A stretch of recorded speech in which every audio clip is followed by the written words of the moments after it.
Selamat datang di dunia di mana gelap bukan sekadar ketiadaan cahaya. Selamat datang di nanti malam, tempat di mana kisah mistis, pesugihan, dan perjanjian dengan kegelapan terungkap satu demi satu. Bukan sekadar cerita, tapi warisan nyata dari tanah Jawa yang menyimpan lebih banyak rahasia daripada yang pernah kita bayangkan. Malam ini bukan malam biasa, sebab di balik embusan angin yang lewat di jendela, mungkin ada bisikan halus yang memanggil namamu. Dan di antara cahaya redup lilin yang bergetar di sudut ruangan, ada sesuatu yang ikut menatapmu kembali. Di sini, setiap kisah yang kau dengar bukan dibuat untuk menakut-nakuti, tapi untuk mengingatkan bahwa kekuatan gaib bukan sekadar legenda, melainkan janji lama antara manusia dan dunia yang tak terlihat. Ada yang mencari kekayaan lewat darah dan tumbal, ada yang menukar jiwanya demi nama besar. Ada pula yang tanpa sadar terikat oleh kutukan yang tidak bisa ia lepaskan. Seperti kisah yang akan kita dengar malam ini. Sebuah kisah tentang santet, bukan sekadar ilmu hitam, tapi ikatan roh yang menjerat dua jiwa antara dendam dan takdir. Tentang seorang pemuda bernama Benny dan seorang perempuan malang yang dikenal sebagai Sukma Dewi, yang hidupnya berakhir dengan cara tak manusiawi, namun rohnya tak pernah benar-benar pergi. Mereka terhubung oleh sesuatu yang disebut orang tua dulu sebagai Lilit Sukma, santet paling tua dari tanah Jawa Timur, yang konon bukan hanya mengikat tubuh tapi juga menyatukan jiwa manusia dengan arwah yang penuh amarah. Sekali lilitan itu terbentuk, tak ada jalan kembali. Yang hidup akan merasa mati, dan yang mati akan hidup melalui tubuhnya. Dan malam ini, kita akan menelusuri bagaimana lilitan itu lahir, bagaimana dendam bisa bertahan lintas generasi, dan dalam bagaimana seseorang yang mencoba memutus kutukan itu justru menjadi bagian dari kisahnya sendiri. Namun sebelum kisah ini dimulai, padamkan lampu di sekitarmu. Biarkan hanya satu cahaya kecil menyala, karena dalam setiap cerita, pesugihan, dan santet, terang bukan selalu pertanda keselamatan. Dengarkan baik-baik setiap napas di sekitarmu, karena kadang sesuatu ikut mendengarkan bersama kita. Inilah nanti malam. Dan ini adalah kisah dari kegelapan yang tak pernah benar-benar padam. Santet Lilit Sukma. Kabut malam itu turun begitu cepat. Awan gelap menggantung rendah di langit Gunung Lawu, menutupi bulan yang sedari tadi, hanya memantulkan cahaya pucat di balik kabut. Suara jangkrik dan serangga yang biasanya ramai di sekitar hutan perlahan hilang, setelah semua makhluk memilih diam ketika dua orang pendaki, Benny dan Andra, melangkah melewati jalur Cemoro Sewu menjelang tengah malam. Ben, kamu yakin mau lewat jalur Cemoro Sewu jam segini? Suara Andra terdengar agak gemetar, meskipun ia berusaha menyembunyikannya dengan tawa kecil. Tangannya menyalakan senter kecil, cahaya kuningnya menembus kabut hanya sejauh beberapa meter. Benny hanya tersenyum tipis. Santai Andra, aku udah sering naik gunung ini. Lagian pengen nyari suasana sepi. Gak enak kalau ramai kayak waktu kemarin. Banyak yang ribut pas di pos bayangan. Andra menghela napas panjang. Tapi ini beda Ben, lihat tuh kabutnya. Tebal banget, gak wajar. Udara juga kayak aneh. Ya mungkin karena mau hujan. Benny menjawab ringan sambil terus melangkah. Namun langkahnya mulai melambat begitu merasakan angin dingin yang menusuk tulang. Dingin yang bukan dari udara gunung biasa. Ada sesuatu di udara malam itu. Sesuatu yang membuat bulu kuduknya meremang pelan. Suara desiran angin tiba-tiba berubah, seperti seseorang berbisik dari jauh. Suaranya lembut tapi jelas, "Woi pulang. Sebelum kau jadi milikku." Benny berhenti mendengarkan, hening. Yang terdengar hanya deru napas mereka berdua. "Kau dengar itu enggak?" tanya Andra pelan. Matanya menyapu sekitar, senter di tangannya gemetar kecil. Benny menatap ke arah kanan jalur, ke barisan pohon pinus yang menjulang gelap. "Kayak ada yang manggil," katanya pelan. Tapi entah dari mana, kabut semakin pekat hingga bayangan mereka sendiri samar di tanah. Setiap langkah menimbulkan bunyi kering dari dedaunan basah. Kadang terdengar ranting patah tapi tidak jelas apakah karena kaki mereka atau sesuatu yang lain. "Ben, aku gak enak nih, beneran. Kayak ada yang ngikutin dari tadi," gumam Andra menelan ludah. Benny menatap ke belakang. Kosong. Tapi ada semacam bayangan putih melintas sekilas di antara kabut, terlalu cepat untuk dipastikan. Ia memejamkan mata menggeleng pelan. Mungkin cuma kabut, Ndra, jangan halu. Namun detik berikutnya, dari arah belakang terdengar langkah pelan, kres. Kres. Kres. Dulu seirama dengan langkah mereka. Andra langsung berhenti. Ben, denger gak? Keduanya diam. Senter Andra diarahkan ke belakang, tapi tak ada apapun di sana. Kosong. Hanya kabut yang berputar pelan, seperti ada yang bergerak di dalamnya. Udah, kita istirahat dulu aja di pos bayangan. Daripada makin aneh, kata Benny akhirnya. Mereka terus berjalan sekitar 20 menit lagi hingga akhirnya tiba di sebuah bangunan kecil beratap seng. Pos bayangan, tempat pendaki biasa beristirahat sebelum naik ke puncak. Malam itu benar-benar sepi. Tidak ada tenda lain, tidak ada lampu. Hanya suara angin dan bunyi kayu berderit di atap. Andra duduk di lantai kayu membuka termos air panas. Minum dulu, Ben. Kayaknya kita butuh tenang. Benny duduk di sebelahnya menerima gelas itu tanpa banyak bicara. Entah kenapa pikirannya tiba-tiba terasa berat. Matanya mulai buram dan kepala terasa pusing. Andra, katanya pelan. Kamu ngerasa nggak dari tadi kayak ada yang ngawasin? Andra menatapnya. Tapi belum sempat menjawab, tiba-tiba senter mereka padam bersamaan. Gelap total. Andre, sentermu kenapa? Baterainya penuh tadi. Jawab Andra panik sambil mengacak-acak tas. Astaga, aku nggak bisa nyalain apa-apa, Ben. Benny berdiri perlahan, mencoba melihat sekeliling meski gelap. Ia bisa merasakan sesuatu, seperti hembusan napas di belakang lehernya. Andra, katanya pelan tanpa menoleh. Kamu di belakang aku, kan? Enggak, aku di sini di dep. Sebelum Andra selesai bicara, terdengar suara perempuan berbisik di telinga Benny. Lembut, tapi dingin. Aku sudah menunggumu. Benny langsung menoleh cepat, tapi tak ada siapa-siapa. Hanya kabut yang kini merayap masuk lewat celah dinding pos. Andra, kita keluar aja yuk. Benny menarik tasnya, tapi langkahnya tersendat.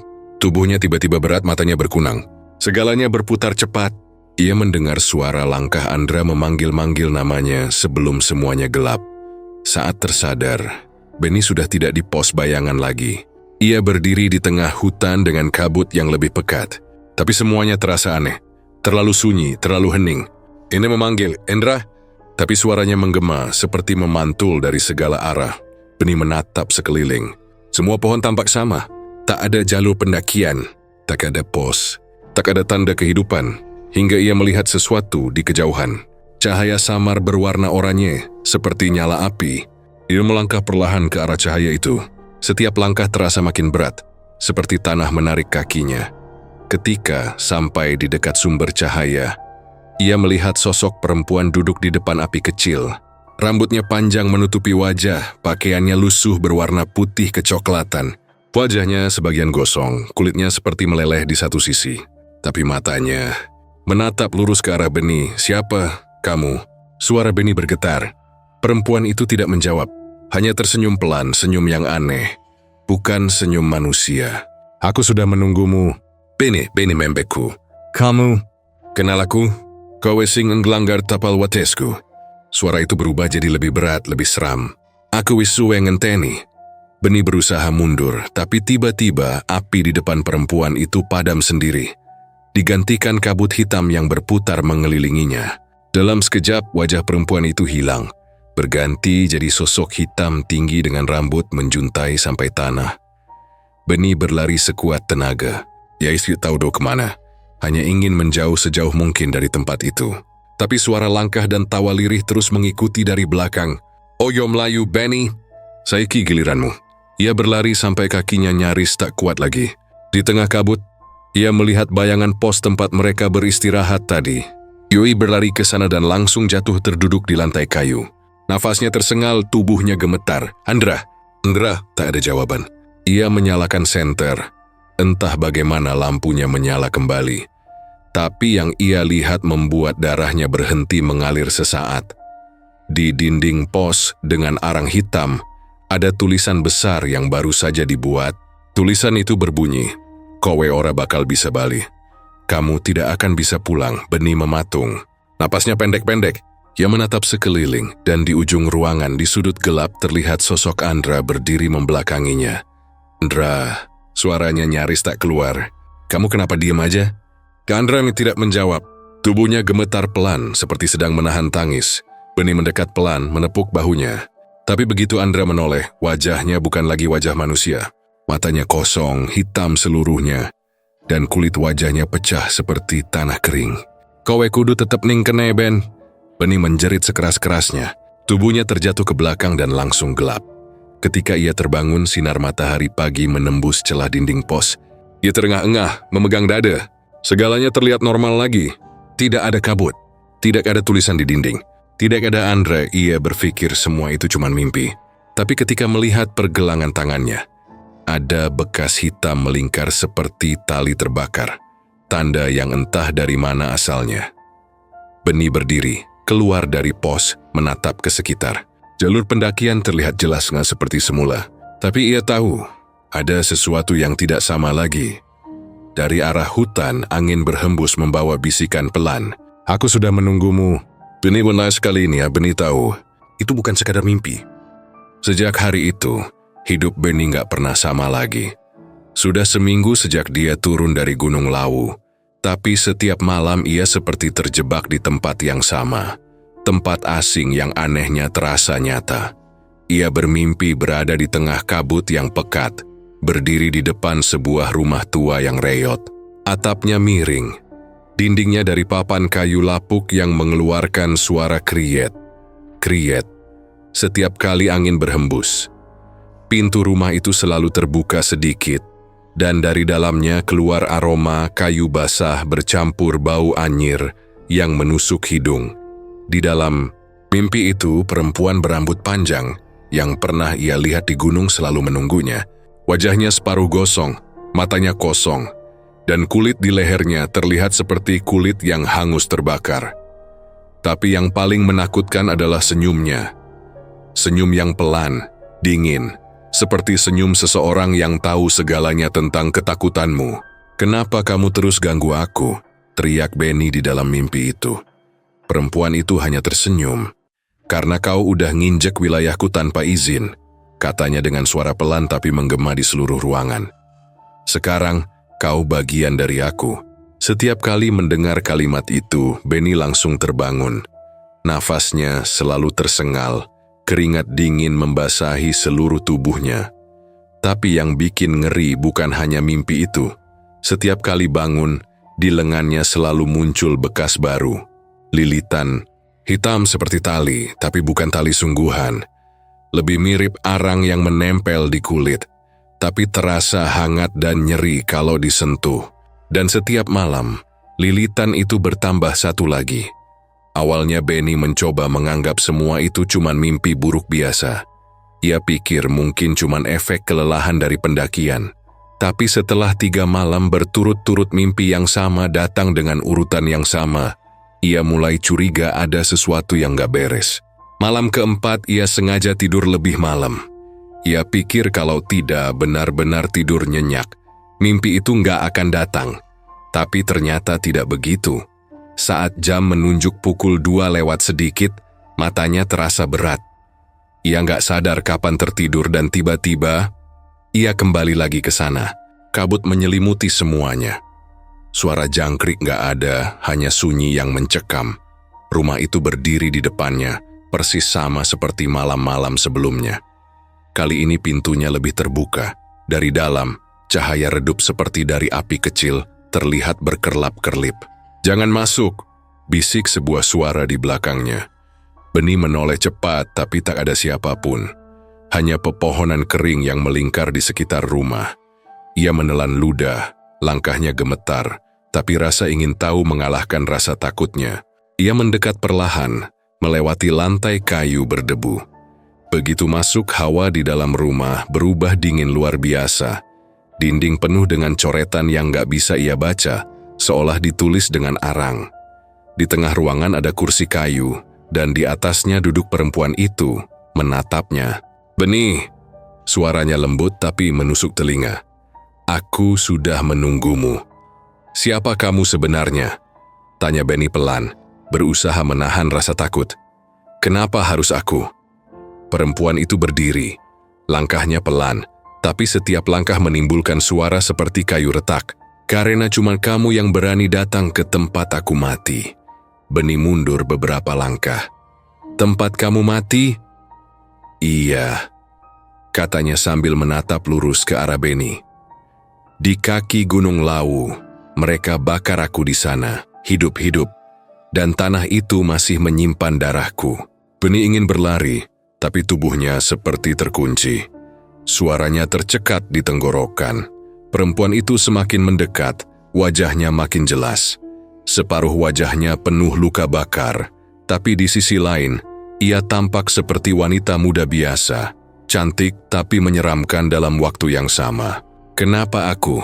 Tanya Beni lagi, hampir menangis. Karena kau nginjek tanah itu, katanya. Dan darahmu udah terikat di sana.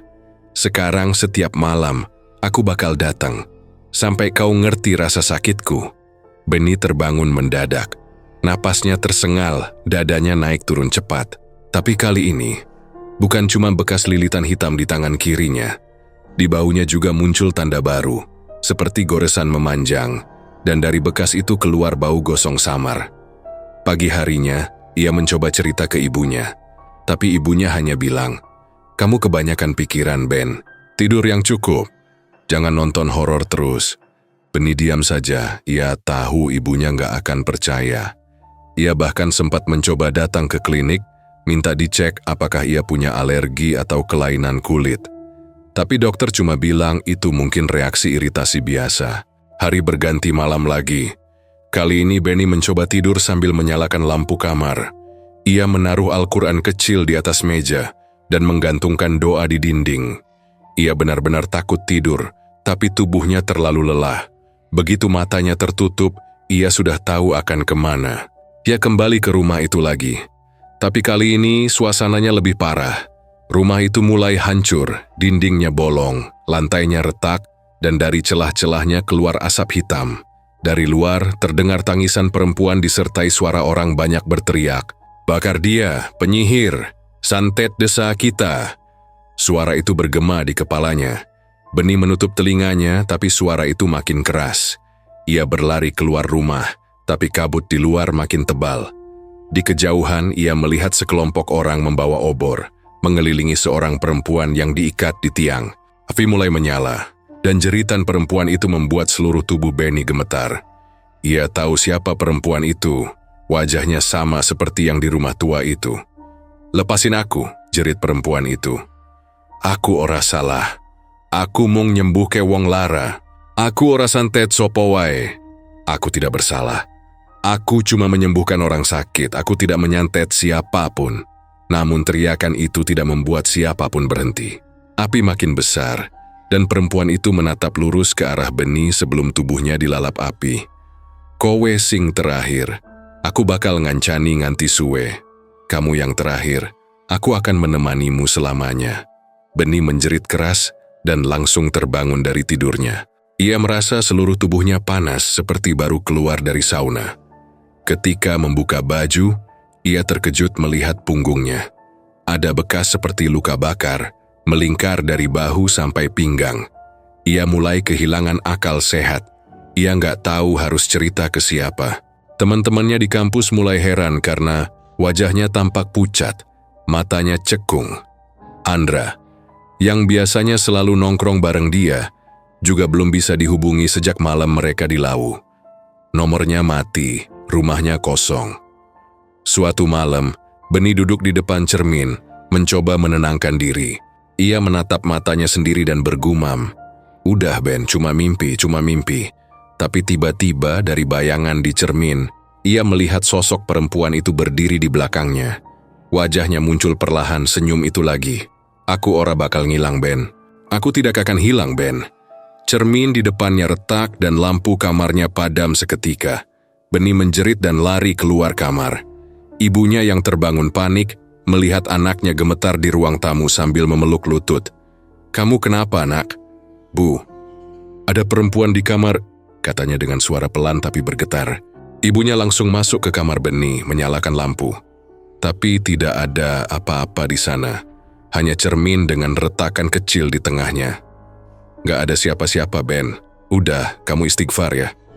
Malam itu Beni tidur di ruang tamu. Tapi bahkan di ruang tamu, mimpi itu datang lagi. Kali ini lebih nyata dari sebelumnya. Ia bisa mencium bau kayu terbakar, mendengar desis api, bahkan merasakan panas di kulitnya. Perempuan itu muncul dari kabut, menatapnya. Tapi kali ini, ia nggak sendiri. Di belakangnya berdiri bayangan-bayangan lain, seperti arwah yang ikut terjebak. Wajah mereka semua kosong, mata hitam tanpa bola mata. "Kami semua dibakar karena dia," kata salah satu arwah perempuan menunjuk ke arah Sukma Dewi. Sukma Dewi menatapnya dengan marah. "Diam," teriaknya. "Mereka nggak ngerti rasa sakitku. Sekarang kamu ngerti kan, Ben? Rasa dibakar hidup-hidup, rasa dikhianati." Beni tak bisa menjawab. Ia hanya berdiri kaku, tubuhnya gemetar hebat. Tali hitam yang melilit tangannya tiba-tiba terasa hidup. Seperti ular yang bergerak melingkar lebih kuat hingga ia menjerit kesakitan. "Lepas, lepas," teriaknya. Tapi perempuan itu malah mendekat, menatap dengan mata yang kini membara. "Kowe saiki wis dadi bagianku, Beni. Sekarang kamu sudah jadi bagian dariku, Beni." Seketika semuanya gelap. Beni terbangun di tempat tidur, tapi ia langsung sadar kalau ada yang berubah. Kamar itu tampak sama, tapi suasananya tidak. Udara lebih dingin, cahaya lampu temaram, dan di dinding kamar tergantung foto lamanya saat mendaki gunung. Tapi di foto itu, di belakangnya, terlihat samar bayangan perempuan berpakaian putih dengan wajah separuh terbakar. Beni menjauh, ketakutan. Ia tahu kini batas antara mimpi dan nyata mulai kabur. Dan yang paling menakutkan, lilitan hitam di lengannya kini tidak hanya terasa, tapi bisa bergerak perlahan, seperti bernapas. Sudah hampir 2 minggu Beni tidak bisa tidur dengan tenang. Setiap malam mimpi yang sama datang tanpa ampun. Semakin nyata, semakin menakutkan. Kadang ia mencium bau daging terbakar.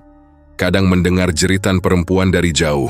Dia tidak tahu apakah itu masih mimpi, atau sudah mulai masuk ke kehidupan nyatanya. Tubuhnya juga makin lemah, matanya cekung, dan lilitan hitam di tangannya kini menjalar sampai ke bahu. Kalau dilihat dari dekat, pola lilitan itu seperti urat hitam yang hidup, seolah-olah darahnya sedang direnggut sedikit demi sedikit. Suatu sore, Beni duduk di depan rumah sambil memandangi telapak tangannya. Hujan gerimis turun pelan. Suara air jatuh di genteng membuat suasana semakin hening. Ibunya sudah beberapa hari ini sering menatapnya dengan cemas. "Ben, kamu kok kelihatan pucat banget. Kamu sakit ya?" Tapi Beni hanya menjawab, "Gak apa-apa Bu, cuma kurang tidur." Namun dalam hatinya ia tahu, ini bukan cuma karena kurang tidur. Ada sesuatu di dalam tubuhnya yang gak beres. Sesuatu yang dingin, berat, dan menempel di dalam dirinya. Malam itu Beni tidak tahan lagi. Dia membuka ponsel dan mencari-cari di internet tentang gangguan mimpi, tentang arwah Gunung Lawu, tentang hal-hal mistis yang berkaitan dengan santet atau roh penasaran. Hingga ia menemukan sebuah forum yang membahas hal-hal gaib di Jawa Tengah. Seseorang menulis komentar, "Kalau di daerah Lawu, hati-hati kalau lewat jalur Cemoro Sewu malam hari. Di sana ada Tapal Wates, tempat seorang tabib perempuan dibakar hidup-hidup. Orang-orang menyebutnya Sukma Dewi.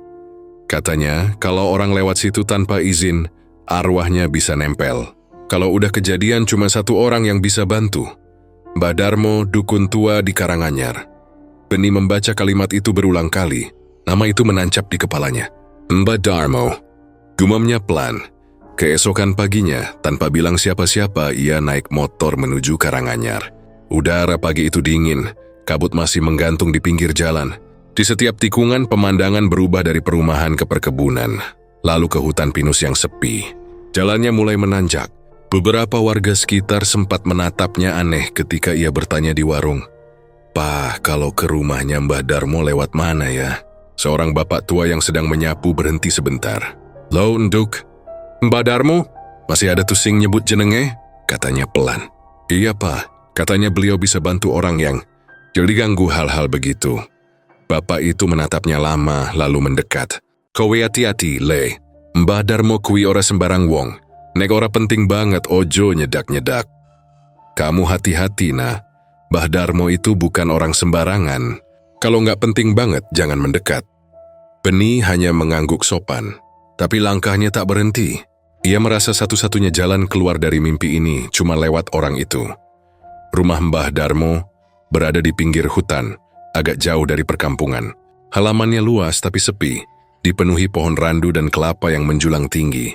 Reci Roma bersama di udara, dan di beranda rumahnya tergantung beberapa benda aneh seperti tali hitam, kelapa kering, dan kain merah yang diikat di sudut atap. Beni ragu sejenak sebelum mengetuk pintu kayu itu. Tok, tok, tok. Beberapa detik kemudian terdengar suara dari dalam, berat tapi jelas. Siapa? Saya, Mbah. Saya Beni. Saya butuh bantuan. Jawabnya pelan. Pintu terbuka perlahan. Seorang pria tua muncul. Tubuhnya kurus, rambutnya putih keabu-abuan. Matanya tajam tapi teduh. Ia mengenakan kain lurik dan sarung. Wajahnya tampak lelah tapi tenang. Masuk, katanya singkat. Beni masuk, menunduk sopan. Di dalam rumah itu aroma menyan makin kuat. Di sudut ruangan terlihat meja kecil dengan dupa yang masih menyala, segelas air putih, dan beberapa foto lama. Di tembok tergantung jam besar yang berdetak lambat. Mbah Darmo duduk di kursi bambu, memandangi Beni lama tanpa bicara. Baru setelah beberapa menit ia berkata, "Tunjukkan tanganmu." Beni mengulurkan tangan kanannya. Lilitan hitam itu tampak jelas di bawah cahaya redup lampu minyak. Begitu melihatnya, wajah Mbah Darmo langsung berubah. Ia menarik napas panjang lalu berkata pelan, "Kau kena santet lilit sukma, nak. Ini bukan santet biasa." Beni mengerutkan dahi. "Santet lilit sukma?" Mbah Darmo mengangguk. "Ya, ini santet dari arwah dendam. Biasanya, orang yang kena akan merasa mimpi terus, bertemu sosok yang sama tiap malam, dan lama-lama tubuhnya lemah, jiwanya ditarik pelan-pelan. Kalau dibiarkan, nanti sukma orang itu bakal terjebak di dunia arwah. Raga bisa masih hidup, tapi jiwanya kosong." Beni menelan ludah. "Maksudnya arwah itu perempuan itu?" Mbah Darmo menatapnya lama. Matanya berkaca-kaca seperti menyimpan kenangan jauh. "Dia bernama Sukma Dewi," katanya pelan. "Dulu di tabib, banyak orang datang padanya minta obat. Tapi waktu itu zaman masih gelap, nah. Orang gampang curiga. Ada yang sembuh dibilang mukjizat. Tapi kalau ada yang mati, dia dituduh penyihir. Akhirnya warga marah, membakarnya hidup-hidup di kaki Gunung Lawu." Beni merinding mendengar penjelasan itu. "Terus, kenapa dia ngikut ke aku?" "Karena kau nginjek tanah tempat dia dibakar. Kau melintas di tapal wates tanpa izin. Dan arwah sekuat dia nggak butuh banyak alasan untuk nempel ke manusia. Sekali kau lihat dia, sekali dia tahu namamu, selesai. Kau jadi bagian dari dendamnya." Beni terdiam, pikirannya kosong. Semua potongan mimpi yang selama ini ia alami mendadak masuk akal. Rumah tua itu, jeritan perempuan, suara "aku sudah menunggumu." Semuanya nyata, tapi masih ada yang ia tak pahami. "Mbah, kenapa disebut lilit sukma?" Mbah Darmo menatap lilitan hitam di tangan Beni. "Karena santet ini nggak menyerang tubuhmu langsung. Dia melilit sukma, roh dalam tubuhmu. Setiap kali engkau tidur, sebagian sukma keluar. Dan arwah itu menariknya sedikit demi sedikit. Lilitan di tanganmu itu tanda kalau jiwamu sudah mulai terikat. Semakin panjang, semakin dalam ikatan itu." Beni menatap lilitan hitam di kulitnya, yang terasa makin menekan. Ia mulai merasa sesak. "Berarti aku bisa mati, Mbah?" Mbah Darmo tidak langsung menjawab. Ia memejamkan mata, lalu berkata lirih, "Mati ora mesti raga, nah. Ana sing uripe isi ana, tapi atine wes ora ana. Iku luwih elek tinimbang pati. Mati itu tidak selalu raga, nah. Ada yang hidupnya masih ada, tapi hatinya sudah mati." "Tulis si buruk dari kematian." Beni menggigil. "Terus, aku harus gimana, Mbah?" Mbah Darmo berdiri pelan, mengambil sebuah kotak kecil dari rak tua di belakangnya. Di dalamnya ada botol kecil berisi cairan bening, seikat rambut panjang, dan potongan kain putih yang sudah menguning. Ia meletakkannya di meja. "Ini rambut Sukma Dewi," katanya pelan. "Aku simpan dari dulu. Dulu aku juga yang bantu orang-orang yang bakar dia. Tapi waktu aku tahu dia tak bersalah, sudah terlambat. Sejak itu arwahnya selalu datang padaku." Beni menatap Mbah Darmo tak percaya. "Jadi Mbah kenal dia?" Mbah Darmo menunduk. "Aku saksi hidup waktu dia dibakar. Aku masih muda waktu itu. Aku kira dia penyihir, tapi aku salah besar. Sejak itu aku nggak tenang. Dan sekarang dia datang lewat kamu. Suasana hening. Hanya suara jam dinding berdetak pelan." Beni berbisik, "Berarti ini salahku juga, Mbah?" "Tidak, nah. Tapi kamu udah jadi jembatan antara dunia dia dan dunia kita. Kalau nggak diputus, kau bisa ikut terseret. Beni menggenggam tangannya sendiri, merasakan lilitan itu makin nyeri. Mbah, tolong saya. Saya nggak mau mati kayak gini. Saya nggak mau mimpi itu datang lagi. Mbah Darmo menatapnya dalam-dalam. Aku bisa bantu, tapi risikonya besar. Santet lilit sukma ini cuma bisa diputus kalau kau berani berhadapan langsung dengan arwahnya di alam mimpi. Kau harus masuk ke dunia dia lewat ritual. Beni menelan ludah. Masuk ke dalam mimpi itu? Iya, tapi sebelum itu kau harus tahu satu hal. Mbah Darmo berjalan pelan ke arah jendela, menatap keluar. Arwah Sukma Dewi nggak hanya dendam pada manusia yang membunuhnya. Dia dendam pada semua darah dari orang-orang yang terlibat waktu itu. Dan darahmu, Ben, lain bukan kebetulan. Kau masih ada hubungan dengan mereka. Beni kaget. Maksud Mbah, hubungan gimana? Mbah Darmo menatapnya lama, lalu menghela napas berat. Kakekmu dulu. Salah satu yang ikut waktu membakar dia. Beni terdiam. Dunia seperti berhenti sesaat, semua suara hilang. Ia menatap Mbah Darmo tapi tak sanggup bicara. Tubuhnya terasa dingin. Jadi ini balasan? Katanya lirih Mbah Darmo mengangguk pelan. Arwah dendam gak kenal waktu, nak. Dia bisa nunggu puluhan tahun hanya buat menuntut darah terakhir dari keturunan yang bersalah. Beni memegangi dadanya. Jantungnya berdegup cepat. Mbah, berarti ini salah keluargaku. Dendam itu memang buta, jawab Mbah Darmo. Tapi kamu masih punya kesempatan. Kalau kau mau, malam ini juga kita mulai ritual pemutusnya. Tapi siap-siap. Begitu ritual dimulai, dia pasti datang. Beni mengangguk pelan. Itu tidak ada pilihan lain. Menjelang malam, udara di sekitar rumah Mbah Darmo terasa berat. Angin berhenti, pepohonan di luar tak bergerak sama sekali. Mbah Darmo menyiapkan segala perlengkapan di ruang tengah. Adu face glismae, sikat rambut, dan lilin kecil. Ia menulis mantra di atas daun lontar, sambil berbisik lirih dalam bahasa Jawa halus yang Beni tidak mengerti. Duduk di sini, katanya sambil menunjuk tikar di depan dupa. Begitu aku nyalakan dupa, hirup napas dalam-dalam. Kau akan tertidur, tapi jangan melawan. Kalau kau dengar suara siapa pun, jangan jawab. Kalau kau lihat wajah yang kau kenal, jangan percaya. Nanti bisa menyamar jadi siapa saja. Beni mengangguk. Tubuhnya mulai gemetar. Kalau aku nggak balik, Mbah. Kalau begitu berarti sukmamu kalah. Tapi aku akan berusaha panggil kembali sebelum matahari terbit. Mbah Darmo menyalakan dupa. Asap putih perlahan memenuhi ruangan. Aroma menyengat membuat kepala Beni mulai berat. Ia menarik napas dalam-dalam. Dan dalam beberapa detik pandangannya mulai gelap. Dunia di sekitarnya memudar, digantikan kabut tebal. Ia tahu, ia sudah kembali ke tempat itu. Rumah tua Sukma Dewi berdiri di depannya. Kali ini dengan api kecil menyala di depan pintu. Sama seperti malam pertama kali ia melihatnya. Dari dalam terdengar suara perempuan tertawa pelan. Kowe bali maneh, Beni. Kamu kembali lagi, Beni. Dan suara itu terdengar bukan dari mimpinya lagi, tapi dari sesuatu yang kini sudah terhubung dengan jiwanya sendiri. Sejak malam ritual bersama Mbah Darmo, tidur bukan lagi hal yang bisa disebut istirahat bagi Beni. Setiap kali ia memejamkan mata, dunia di dalam mimpi itu terasa semakin nyata. Bukan sekadar bayangan atau halusinasi.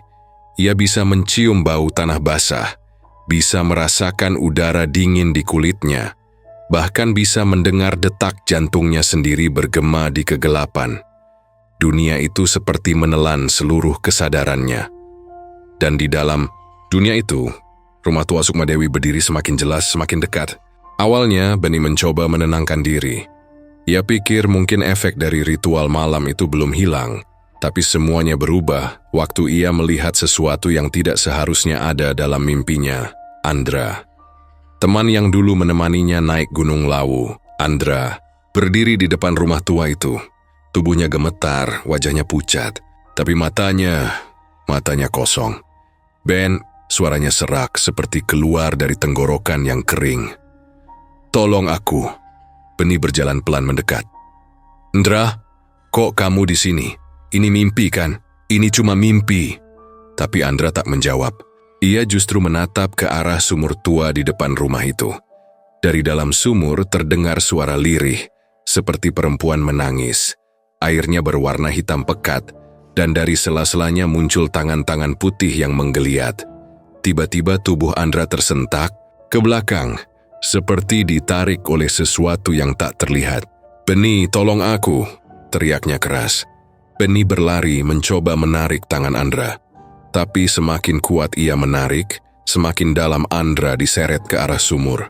Air di dalamnya mulai berputar, menciptakan pusaran seperti badai kecil. Suara jeritan Andra menggema di seluruh penjuru mimpi. Lalu satu tarikan keras menariknya masuk ke dalam kegelapan. Semuanya hening. Sumur itu kembali tenang. Yang tersisa hanya bau amis dan suara perempuan dari dalam sumur yang berbisik pelan. "Siji wis bali, siji maneh durung. Satu sudah kembali, satu lagi belum." Benny terbangun dengan napas tersengal-sengal, tubuhnya basah oleh keringat. Ia langsung meraih ponsel di meja. Jam menunjukkan pukul 02.17 dini hari. Tanpa pikir panjang, ia menekan nomor Andra. 1 kali nada sambung, 2 kali, lalu tersambung.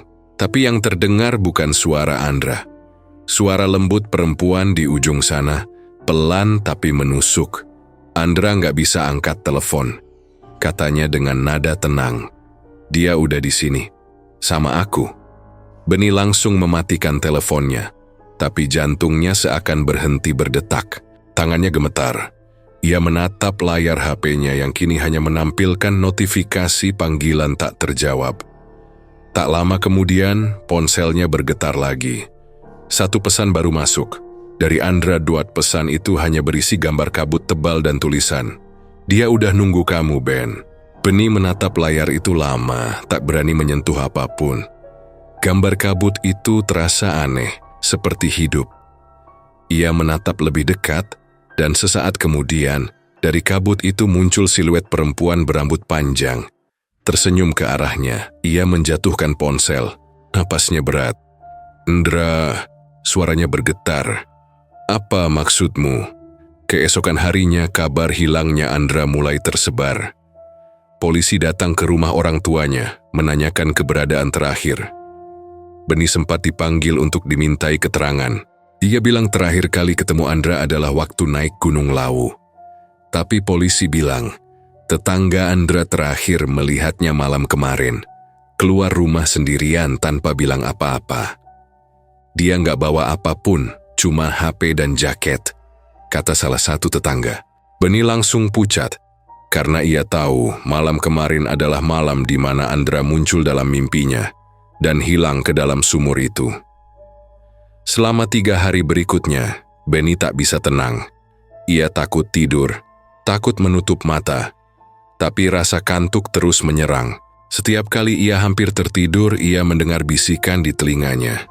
"Ben, nek kowe ora bali, aku sing teka. Ben, kalau kamu nggak kembali, aku yang akan datang." Suaranya lembut tapi dingin, seperti angin malam yang berhembus lewat celah jendela. Benny akhirnya memutuskan untuk kembali ke rumah Mbah Darmo. Ia butuh jawaban. Ia butuh bantuan. Ketika sampai di sana, suasana rumah itu berbeda. Lebih sepi, lebih suram. Dupa yang biasanya menyala kini padam. Ia mengetuk pintu, tapi tak ada jawaban. Setelah beberapa kali mencoba, barulah suara Mbah Darmo terdengar pelan dari dalam. "Masuk wae nak." Benny membuka pintu perlahan. Di dalam, Mbah Darmo duduk di kursi dengan wajah pucat. "Aku wis ngerti," katanya pelan. "Sukma Dewi wis ora nang kene maneh. Dheweke wis mlebu jagad liyan. Lan saiki nyeret jiwa wong sing cedak karo kowe. Aku sudah tahu. Sukma Dewi sudah tidak di sini lagi. Dia sudah masuk ke dunia lain dan sekarang menyeret jiwa orang-orang yang dekat denganmu." Benny tercekat. "Maksud Mbah Andra?" Mbah Darmo mengangguk pelan. "Wingi-wengi aku ngerasa angin aneh melebu oma iki. Tiba-tiba dupa padam lan bayanganmu. Ora mung siji, ana loro. Tadi malam aku merasa ada angin aneh masuk rumah ini. Tiba-tiba dupa padam dan bayanganmu. Bukan cuma satu, ada 2. Benny langsung merinding. "Mbah, tolong saya, tolong teman saya. Dia belum mati." Mbah Darmo memejamkan mata, lalu menghela napas panjang. Anak muda nek Sukma wis kebawa nang jagat mimpine Sukma Dewi, ora gampang kanggo bali. Jagat kuwi urip saka kenangan lan rasa salah. Sing mlebu bakal diikat karo rasa bersalahe dewe. Nah, kalau Sukma sudah dibawa ke dunia mimpi Sukma Dewi, gak mudah untuk kembali. Dunia itu hidup dari kenangan dan rasa bersalah. Siapapun yang masuk akan diikat oleh rasa bersalahnya sendiri. Benih menggigit bibir. Berarti aku juga bisa ditarik masuk?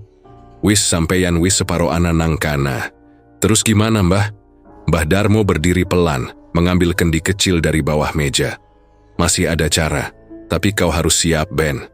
Cara ini berisiko. Kau akan masuk sepenuhnya ke dunia mimpi itu.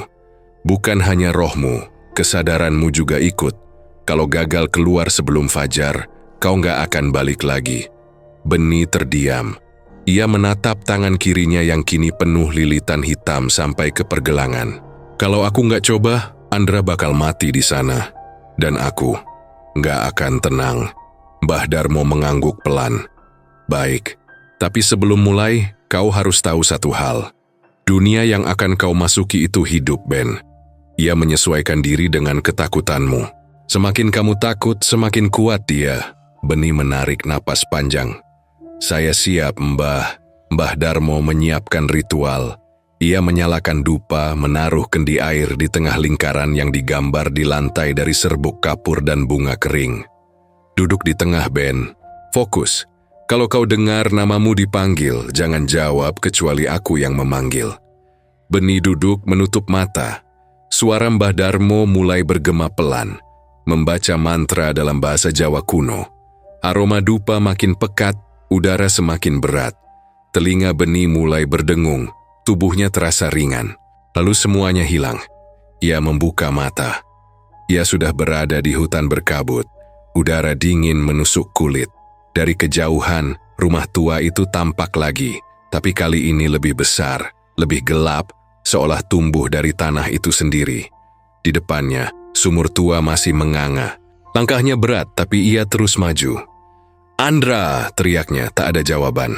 Ia mendekat ke sumur, menatap ke dalam. Airnya hitam pekat. Di pantulan air itu ia melihat wajahnya sendiri, tapi senyum. Ben, suara itu lembut tapi menggema. Kowe seng sabanjur, kamu yang berikutnya. Dari dalam kabut, sosok perempuan muncul perlahan. Rambutnya panjang menjuntai sampai tanah. Sebagian wajahnya gosong, kulitnya mengelupas. Tapi matanya indah. Terlalu indah untuk arwah yang penuh dendam. Aku wis ngenteni koe Benih, katanya pelan sambil mendekat. Turunono rasa salahmu, supaya kowe ngerti rasaku wektu kobong urip-urip. Aku sudah menunggumu Benih, rasakan rasa bersalahmu, supaya kau tahu rasaku waktu dibakar hidup-hidup. Benih mundur beberapa langkah, tapi kakinya berat seperti tertahan tanah. Aku nggak ada urusan sama kamu, aku nggak salah apa-apa. Sukma Dewi tersenyum miring. Keturunanmu sing nyala, kowe tetep utang nyawaku. Benih berusaha melawan, tapi tiba-tiba dari dalam rumah terdengar suara familiar. Suara Andra. Ia menoleh dan melihat Andra duduk di lantai, tubuhnya kaku, matanya kosong. Andra. Benih berlari mendekat. Tapi saat ia memegang bahunya, Andra menatapnya dengan senyum aneh. Udah telat, Ben. Dia udah di sini. Seketika tubuh Andra berubah jadi abu hitam, lalu menghilang ditiup angin. Dari belakang, suara tawa Sukma Dewi menggema, pelan tapi menusuk. Benih menutup telinganya, tapi suara itu terus masuk ke kepalanya. Ia berteriak sekeras-kerasnya, tapi tidak ada suara yang keluar. Dunia itu seperti menyerap suaranya. Lalu dari kabut muncul bayangan api yang membakar segalanya. Rumah, pepohonan, bahkan langit. Benih kini berdiri di tengah kobaran api, dan di depannya Sukma Dewi terbakar hidup-hidup. Menatapnya sambil menjerit. Iki sing padhanindakake marang aku, Ben. Iki sing dadi sebab uripku ilang. Kowe kudu ngerti. Ini yang mereka lakukan. Padaku, Ben. Ini sebab hidupku hilang, kau harus tahu. Benih menutup mata, tapi setiap kali ia membuka, ia ada di tempat berbeda. Kadang di rumahnya sendiri, kadang di gunung, kadang di tengah api. Dunia itu terus berubah seolah hidup dari ketakutannya. Tiba-tiba suara Mbah Darmo terdengar jauh, menggema samar. Ben, Elinggo, iki dudu donyamu, melawan nah. Ben, ingat, ini bukan duniamu, lawan nah. Beni menatap ke arah sumur lagi. Lilitan di tangannya kini bersinar merah. Ia tahu, jika masuk ke sana mungkin dia bisa menemukan jawaban atau mati. Tapi kalau tidak, ia akan terus terjebak di dunia ini. Dengan sisa keberanian, ia melangkah ke tepi sumur, lalu melompat. Tubuhnya jatuh ke dalam kegelapan yang tak berujung. Ia mendengar suara tangisan, tawa, jeritan. Semuanya bercampur jadi satu. Sampai akhirnya, ia melihat cahaya samar di bawah. Dunia di sini sedang seseorang berdiri. Itu Andra. Tapi bukan Andra yang ia kenal. Matanya hitam dan di tangannya, Jono memegang lilitan hitam yang sama. Andra menatapnya lalu tersenyum.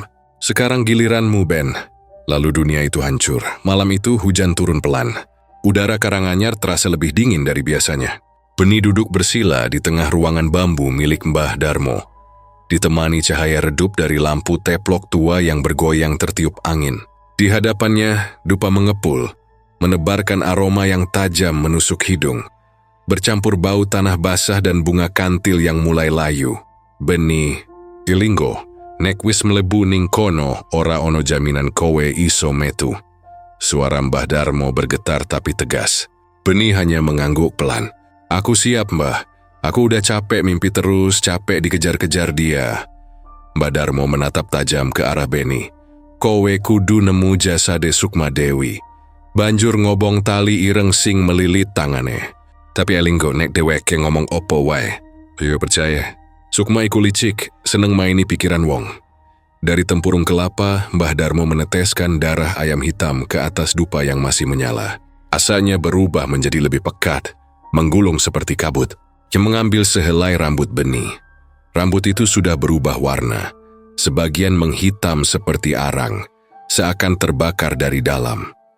Rambut iki wis kecampur energi saka santet. Ki bakal dari jembatan antar jagad, ujar Mbah Darmo lirih. Lalu dia mulai merapal mantra, bahasa Jawa kuno yang bahkan Beni tak mengerti artinya. Suaranya berat dalam, seperti bergema dari bawah tanah. Beni menutup matanya. Dunia di sekelilingnya mulai berputar. Hembusan angin terasa makin kencang. Dan tiba-tiba semua suara hilang. Tidak ada angin, tidak ada detak jantung. Hanya keheningan. Dan aroma dupa yang tiba-tiba berubah jadi bau daging terbakar. Ketika Beni membuka matanya, dia sudah berada di tempat yang dikenalnya, rumah tua dalam mimpinya. Tapi kali ini semuanya terlalu nyata. Dindingnya lembab, lantainya berlumut, dan suara tetesan air dari atap terdengar jelas. Ini bukan mimpi lagi, gumamnya lirih. Ia melangkah pelan menyusuri rumah itu. Setiap langkah terasa berat, seolah lantai menelan pijakannya sedikit demi sedikit. Dari ruang tamu yang remang, Beni bisa melihat bayangan perempuan bergaun putih berdiri di ujung lorong. Rambutnya panjang menutupi wajah, dan tangan kirinya tergantung kaku seperti patah. Beni menelan ludah. Sukma Dewi. Perempuan itu tidak menjawab. Yoyeshi menatap Beni dengan kepala sedikit miring, lalu perlahan melangkah mendekat. Setiap langkahnya mengeluarkan suara decit, seperti daging yang bergesekan dengan tanah basah. Kowe bali maneh, bisiknya dengan suara serak. Aku wis nunggu kowe, Beni. Beni mundur satu langkah. Aku datang buat ngelasin ini, bukan buat jadi bagian kamu. Perempuan itu tersenyum. Senyuman yang aneh, bibirnya pecah-pecah, dan dari sela giginya mengalir darah hitam. Kowe pikiri sumetu sawi senyentuh tanahku? Jam mendekat, tangannya terulur ke arah dada Beni. Tapi sebelum sempat menyentuh, Beni menarik jimat kecil dari kantongnya, pemberian Mbah Darmo, dan mengucapkan kalimat yang diajarkan. Sing gaib bali marang asale. Aku ora duweni awak iki. Tiba-tiba, tubuh Sukma Dewi bergetar hebat, lalu menghilang menjadi kepulan asap hitam. Tapi ruangan itu justru berubah semakin gelap, dan dari lantai muncul lilitan-lilitan hitam seperti tali hidup yang menjalar ke arah kaki Beni. Ia mencoba menendang, tapi tali itu seperti punya kesadaran, melilit pergelangan kakinya erat-erat. Lilit Sukma. Desisnya ketakutan. Dari arah belakang terdengar suara langkah lain, pelan tapi berat. Ketika Beni menoleh, ia terkejut. Itu Andra. Wajahnya pucat, matanya kosong, dan dari mulutnya keluar bisikan, "Ben, tolong aku." "Andra, kamu di sini juga?" "Dia nyekap aku, Ben. Tolong lepasin." Benny mendekat, tapi begitu dia mencoba menyentuh bau Andra, tubuh sahabatnya itu langsung hancur menjadi abu, menyebar ke udara seperti pasir hitam. Dari serpihan itu muncul kembali sosok Sukma Dewi, kini lebih jelas dari sebelumnya. Wajahnya separuh cantik, separuh hangus terbakar. Di tangannya ada tali hitam yang menyala samar, seolah hidup dan berdenyut seperti urat. "Dia bukan temanmu lagi, Benny. Dia sudah jadi bagian dariku." Sukma Dewi tertawa pelan, tapi tawa itu menggema panjang, sampai membuat dinding rumah tua itu bergetar. Benny menunduk, melihat tali di tangannya. Semakin banyak, semakin kuat menembus kulit dan menghitamkan nadinya. Ia menggigit bibirnya, berusaha mengingat pesan Mbah Darmo. Cari jasadnya dan bakar talinya. Ia menatap sekeliling. Di luar rumah ada cahaya merah samar dari arah belakang, seperti api unggun kecil. Dengan langkah gemetar, Benny berjalan ke sana, melewati lorong panjang yang dindingnya penuh ukiran wajah-wajah menangis. Beberapa dari wajah itu bergerak pelan. Matanya mengikuti Benny. Begitu sampai di luar, ia melihatnya. Sebuah gundukan tanah. Di atasnya terdapat tubuh perempuan terbakar separuh, berbalut kain putih kotor. Tangan kanannya masih dililit tali hitam yang menancap ke tanah. Benny mendekat, lalu mengambil obor dari api kecil di dekatnya. Tapi ketika hendak membakar tali itu, suara Sukma Dewi terdengar lagi. Kali ini tepat di belakang telinganya. "Kalau kau bakar itu, kamu bakal bakar rohmu sendiri, Benny." Dia berbalik. Sosok Sukma berdiri hanya beberapa langkah di belakangnya. Matanya kini memerah, dan dari dadanya menetes cairan hitam pekat.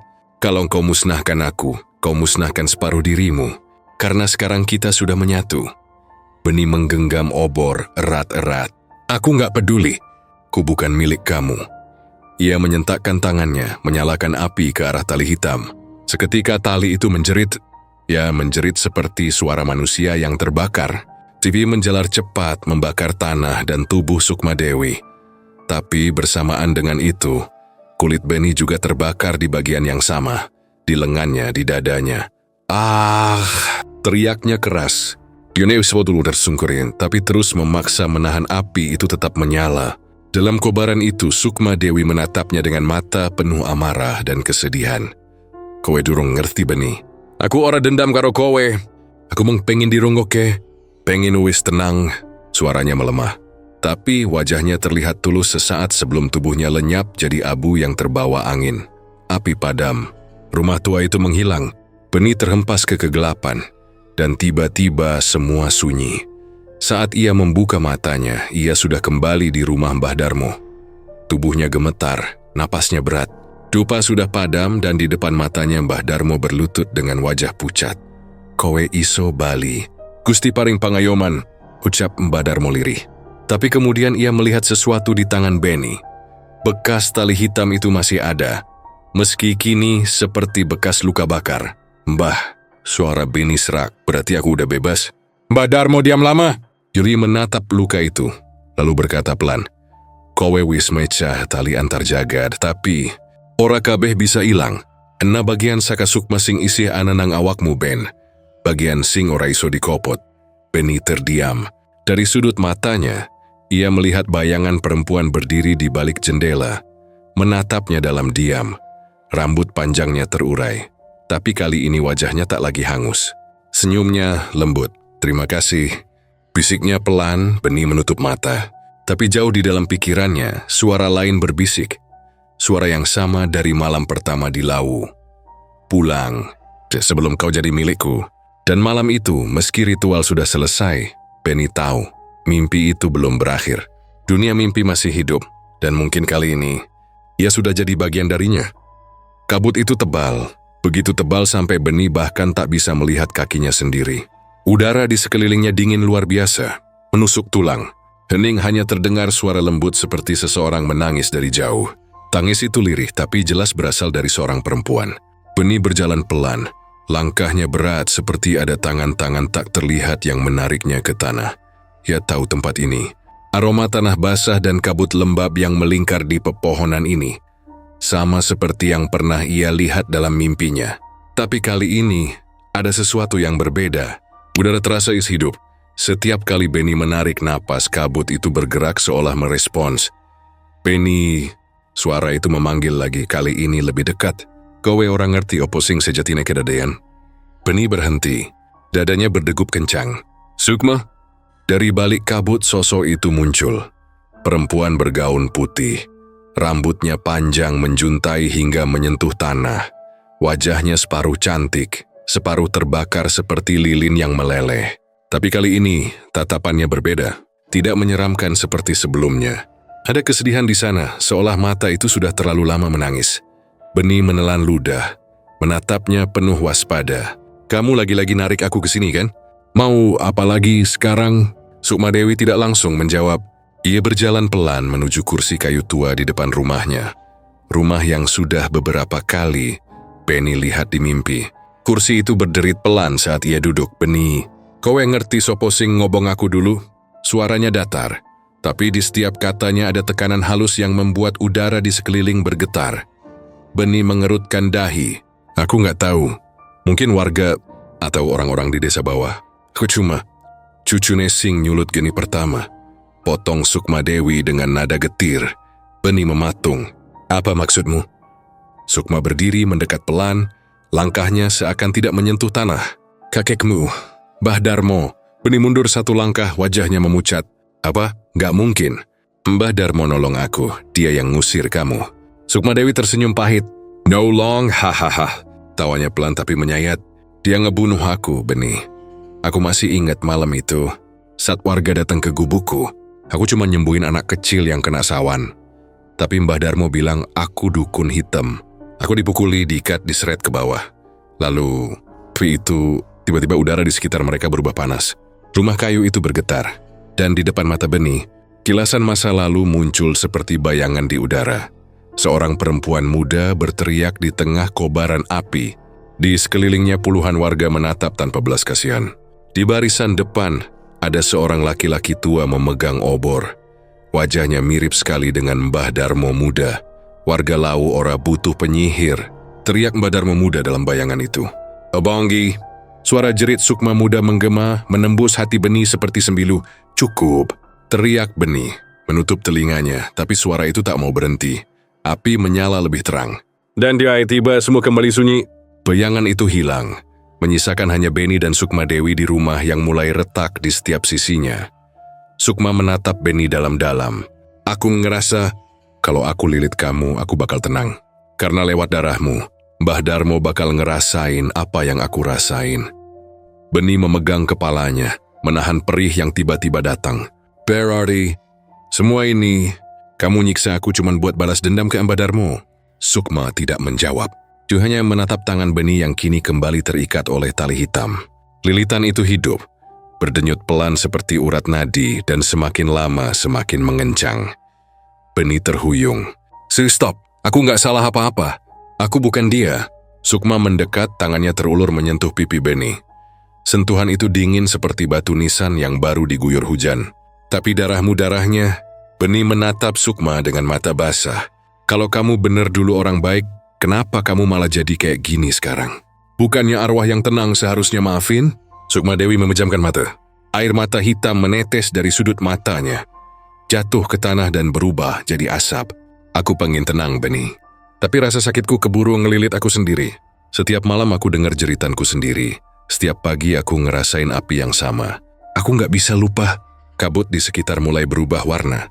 Dari putih menjadi keunguan, lalu gelap.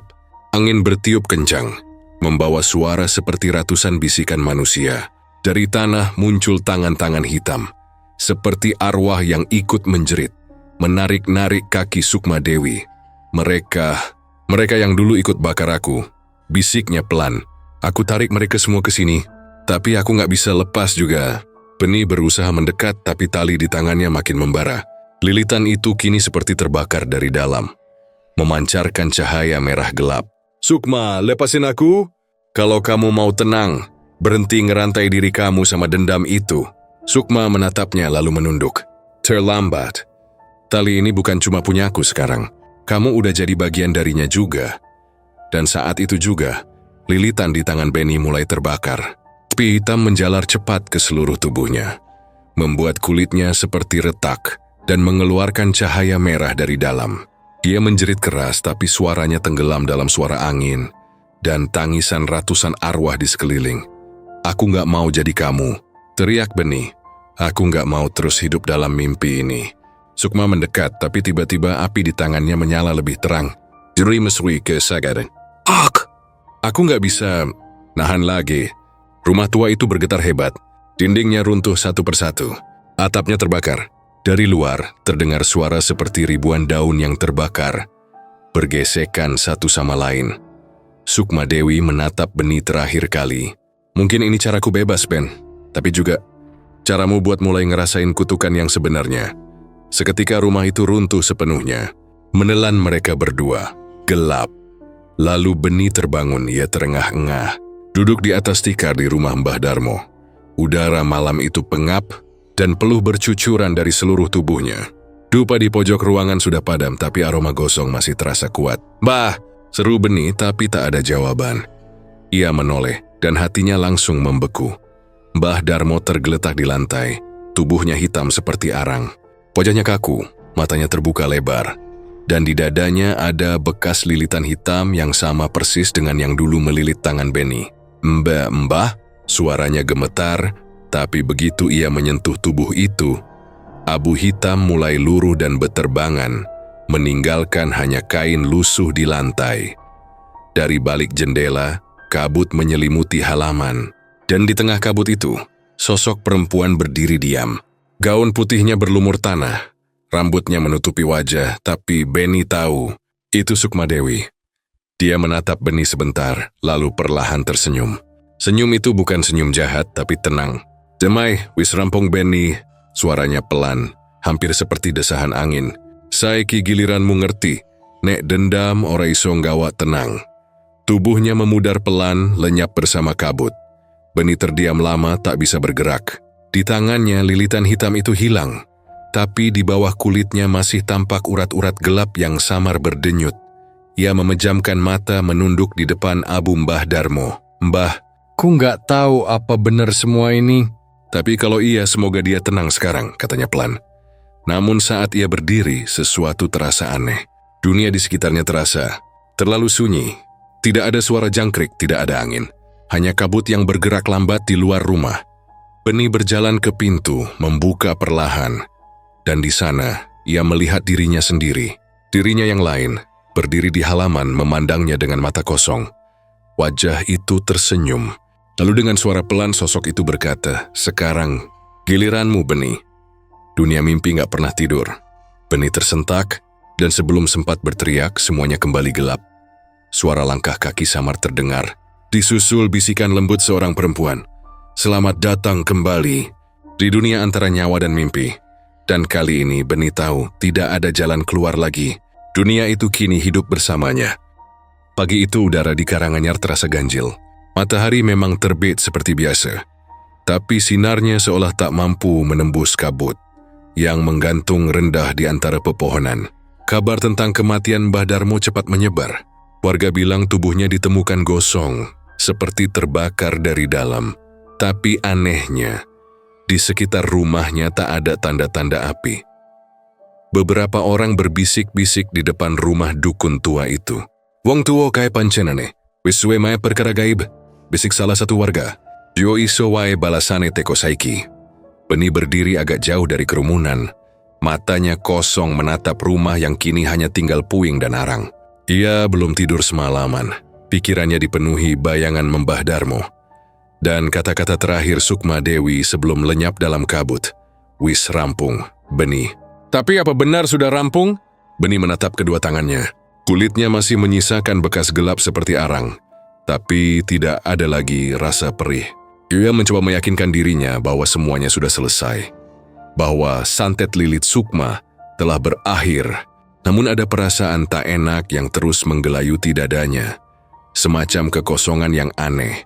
Seolah sebagian dirinya tertinggal di dunia lain. Beberapa hari berlalu.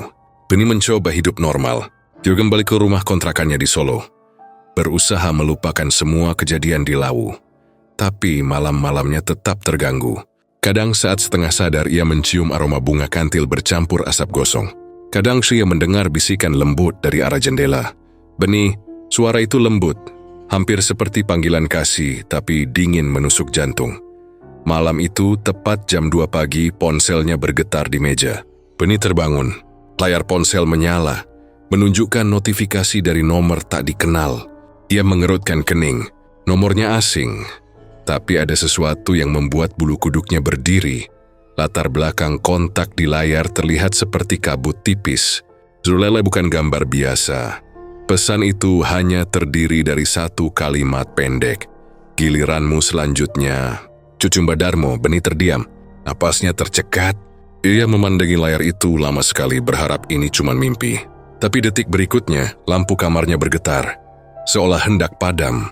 Udara menjadi berat, dingin, dan aroma dupa tiba-tiba memenuhi ruangan. "Tidak," bisiknya pelan. Ia menatap tangannya lagi, dan darahnya seakan berhenti mengalir. Bekas lilitan hitam yang dulu sudah menghilang kini muncul lagi. Pelan-pelan menjalar dari pergelangan ke siku.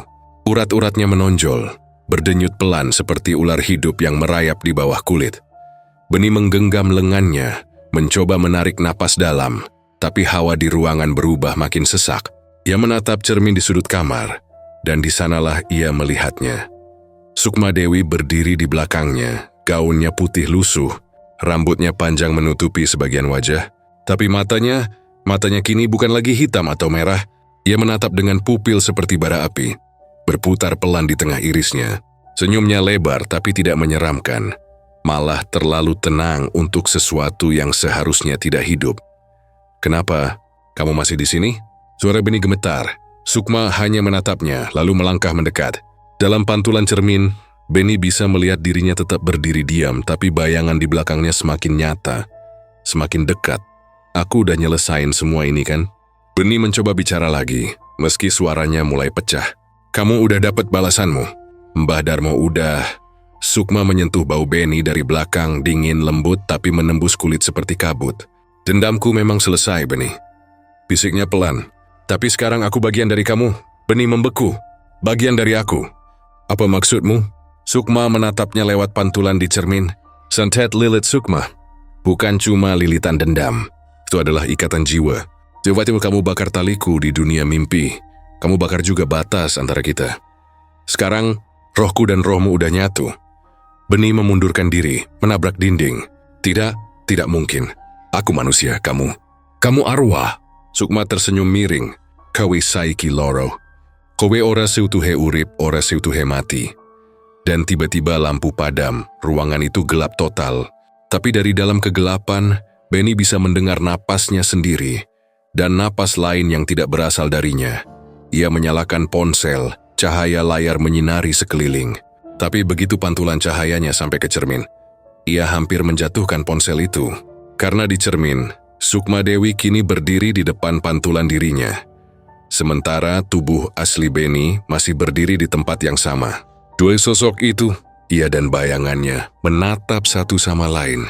"Beni," bisik bayangan itu dengan suara yang sama seperti miliknya. "Sukma ora ilang. Deweke ananang awakmu saiki."